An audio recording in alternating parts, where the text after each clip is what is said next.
함께 기도하시겠습니다. 거룩하신 하나님, 주의 은총과 은혜 가운데 세우시고 성령의 역사하심을 저희들 삶 가운데 허락하여 주옵소서. 성령의 역사하심이 저희들 영혼과 삶을 복되게 하시고 온전한 길로 인도하시는 복된 날 되게 하시기 원합니다. 오늘도 말씀으로 은혜 내려주시고 말씀을 통하여 함께하여 주시며 주께서 주시는 성령의 역사하심이 저희들 삶에 복되고 은총이 넘치는 삶으로 서게 하옵소서. 도우시기 원하며 예수님의 이름으로 기도합니다. 아멘. 찬송가 288장 2절 찬송 드리겠습니다. 온전히 주께 맡긴 내 영, 사랑의 음성을 듣는 중에 천사들 왕래하는 것과 하늘의 영광 보리로다. 이것이 나의 간증이요 이것이 나의 찬송일세. 나 사는 동안 끊임없이 구주를 찬송하리로다. 아멘. 요한복음 1장 28절에서 34절입니다. 이 일은 요한이 세례 베풀던 곳 요단강 건너편 베다니에서 일어난 일이라. 이튿날 요한이 예수께서 자기에게로 나오심을 보고 이르되, 보라, 세상 죄를 지고 가는 하나님의 어린 양이로다. 내가 전에 말하기를 내 뒤에 오시는 사람이 있는데 나보다 앞선 것은 그가 나보다 먼저 계심이라 한 것이 이 사람을 가리킴이라. 나도 그를 알지 못하였으나 내가 와서 물로 세례를 베푸는 것은 그를 이스라엘에 나타내려 함이라 하니라. 요한이 또 증언하여 이르되, 내가 봄에 성령이 비둘기같이 하늘로부터 내려와 그 위에 머물렀더라. 나도 그를 알지 못하였으나 나를 보내 물로 세례를 베풀라 하신 그이가 나에게 말씀하시되, 성령이 내려서 누구 위에 머무는 것을 보거든 그가 성령으로 세례를 베푸는 이인 줄 알라 하셨기에 내가 보고 그가 하나님의 아들이심을 증언하였노라. 아멘. 오늘 성령으로 세례를 주시는 분 세 번째, 하나님의 아들이 나타남입니다. 세례 요한은 자기도 예수님이 하나님의 아들인지 알지 못했다고 합니다. 그런데 그 성령께서 임하시는 것을 보고 알았다고 말하고 있습니다. 33절에서 34절에 나도 그를 알지 못하였으나 나를 보내어 물로 세례를 베풀라 하신 그이가 나에게 말씀하시되, 성령이 내려서 누구 위에든지 머무는 것을 보거든 그가 곧 성령으로 세례 베푸는 이인 줄 알라 하셨기에 내가 보고 그가 하나님의 아들이심을 증언하였노라. 세례 요한도 하나님의 아들에 대해서 잘 몰랐습니다. 단지 그는 확신할 수 없었지만 어느 날 하나님께서 세례 요한에게 말씀 주십니다. 내가 세례 줄 때 성령께서 그 위에 머무는 것을 보면 하나님의 아들이다. 그 말씀을 듣고 나서 요한이 세례를 주는데 예수님께서 오십니다. 요한은 아마도 예수님에 대해서 어머니에게 들은 바가 있었을 것입니다. 그래서 세례를 줄 수 없다고 말하지만 예수님은 세례를 받아야 한다고, 이게 하나님의 뜻이라고 합니다. 그리고 하나님의 의를 이렇게 이룬다고 말씀하십니다. 요한은 할 수 없이 예수님께 세례를 베풉니다. 그때 성령이 임하는 것을 보게 됩니다. 성령께서 임하시는 것, 우리가 눈으로 보이지 않습니다. 단지 임한 결과를 보고 우리는 성령이 임했다는 것을 알게 됩니다. 성령이 임하신 후에 우리는 한없는 기쁨과 영적으로 흥분되고 주체할 수 없는 감사와 축복을 느끼게 됩니다. 성령께서 임하심을 통해서 그 현상을 이제 보게 되는 것이죠.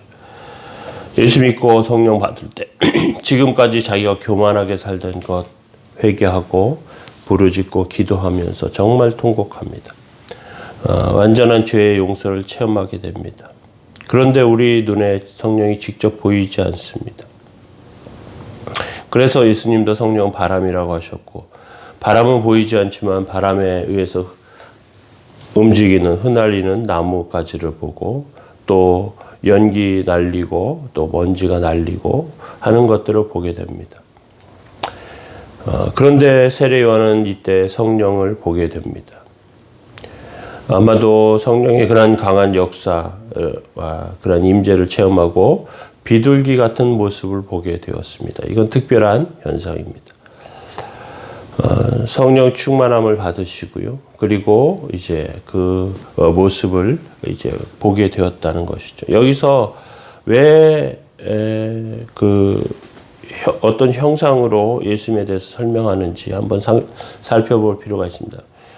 두 가지 상징이 오늘 본문에 보입니다. 하나는 비둘기, 하나는 양입니다.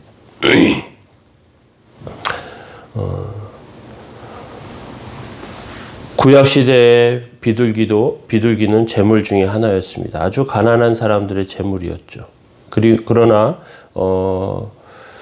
특별히 그 노아 홍수를 통해서 보여주는 비둘기의 모습으로 비둘기는 메신저의 역할을 합니다. 전쟁이 끝나고 평화의 시대가 찾아온 것을 알려주는, 홍수가 끝나고 이제 물이 감해지는 것을 알려주는 메신저의 역할. 그래서 성령이 비둘기같이 임한 것은 새로운 시대가 열리는 것을 알려주는 메신저 역할을 보여주는 것입니다. 또 한 가지 어린 양의 모습입니다. 어린 양은 죄를 대신 전가시키고 제물이 되는 것입니다. 1장 29절에 이튿날 요한이 예수께서 자기에게 나오심을 보고 가로되 보라 세상 죄를 지고 가는 하나님의 어린 양이로다. 이스라엘 백성들은 1년에 한 번씩 6월절이 되면 양을 잡아서 피를 흘립니다. 출애굽을 생각합니다. 그리고 이스라엘 백성들 대신에 양이 죽는 것을 기억하게 되는 것이죠. 인간은 자기 스스로 죄를 해결할 수 없기 때문에 구약의 백성들은 자기 죄를 양에게 전가시키면서 죄의 문제를 해결한다고 생각했습니다. 자기 스스로 할 수 없는 것을 대리시키는 것이죠. 마치 술 마신 분들이 대리운전을 부르는 것처럼 내가 해결할 수 없는 것을 대리시키는 것입니다. 그런데 이 양을 잡을 때 양은 흠이 없어야 하고요. 상한 것이 없어야 합니다. 하지만 그 양은 사람의 가치에 비해서 한없이 작은 것입니다. 상징적으로 보여주는 것에 불과합니다. 하지만 사람들보다 훨씬 가치 있고 고귀하신 분 예수님께서 스스로 양이 되십니다. 그리고 대신 죽으십니다. 이것을 통해서 우리의 죄를 대신 지시고 예수님께서 십자가에서 죽으십니다. 이제 사람들은 그 죄의 문제를 해결하는 것입니다. 이 두 가지 상징을 통해서 예수님께서 새로운 시대를 여시는 분이시고 또 우리의 죄를 대신 지시는 하나님의 어린 양으로 오셨다는 것을 오늘 본문은 보여주고 있습니다. 하나님의 아들 예수님께서 오셨습니다. 그 오신 분을 통해서 우리는 성령께서 우리 가운데 임하시고 성령의 역사하심이 우리 삶 가운데 있게 되는 것입니다. 우리는 그 예수 그리스도를 믿음으로 성령께서 역사하시는 성령의 시대를 살게 되는 줄로 압니다. 오늘 저희들의 삶 가운데 하나님의 역사하심이 있도록 위해서 간구하시고 하나님의 역사하심을 통하여 세워지는 복된 삶 될 수 있도록 기도하시기 바랍니다. 우리 잠깐 기도하겠습니다. 보라 세상 죄를 지고 가는 하나님의 어린 양이로다. 거룩하신 주님, 이 시간 저희들의 영혼과 삶에 은혜 내리실 때 예수님께서 새로운 시대를 여시고 십자가의 죽으심을 통하여 어린 양이 되셔서 저희들의 모든 죄와 허물을 다 담당하시고 저희들을 하나님의 자녀로 복된 삶으로 세우신 줄로 압니다.